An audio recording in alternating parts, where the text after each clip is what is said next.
بعدين أنتم أنت والمعالي أسامة بن عبد العزيز الزامل قدمتوا برزنتيشن للأمير محمد. أنا أعرف إنه هذه القصة هنا صار في نقلة، إنه أنت والأخ أسامة انتقلتوا مع بعض إلى وزارة جديدة اسمها الصناعة.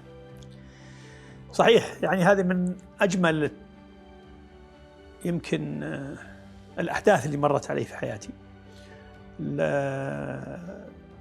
الأخ أسامة رجل نشيط، و يعني عمل بجد حقيقة في لم اللجنة الصناعية بحيث أنها فعلا تقدم شيء نوعي.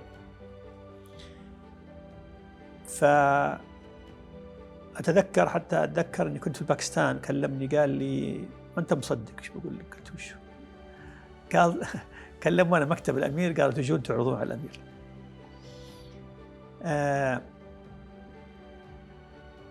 بدأنا في ترتيب الأفكار، ووفقنا الحقيقة بشكل منقطع النظير لأن نرتب أفكار اللي تعرض على سمو الأمير بشكل يكون واضح التحدي أو المشكلة والحل. ورحنا وبالفعل كلنا تفاجأنا حقيقة. أول شيء احنا كنا زي ما قلت لك وفقنا في توصيف تحديات، حطيناها في 5 تحديات وحطينا أفكار للحلول، ورتبنا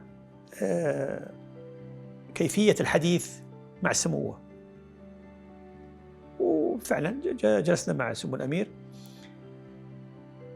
وأتذكر في ذاك الوقت قبل ما يدخل علينا الأمير بدقائق كنا نناقش هل نتكلم عن فصل الوزارة أو لا. توافقنا على أن ما يكون في نقاش ولا يعتبر مطلب، لأننا كنا نشوف أن وزارة الطاقة والصناعة والثروة المعدنية في ذاك الوقت يمكن بحاجة أنها تعطى حقها من الوقت لإثبات تأخذ فرصتها. إيه.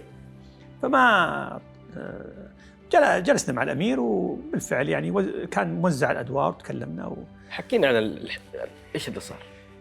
أول شيء حقيقة أنا تفاجأت كلنا صراحة أنه الأمير كان مستمع من الدرجة الأولى، لم يقاطع أي شخص، بل بالعكس لما كان الأخ أسامة يقول للشخص يعني استعجل في الكلام، كان الأمير يقول لا خله. فكان أعطانا كل المساحة من الوقت للتعبير والشرح الإشكال. يعني يمكن السؤال الوحيد أو المداخلة الوحيدة اللي يقولها ما هو الحل؟ وش تقترحون؟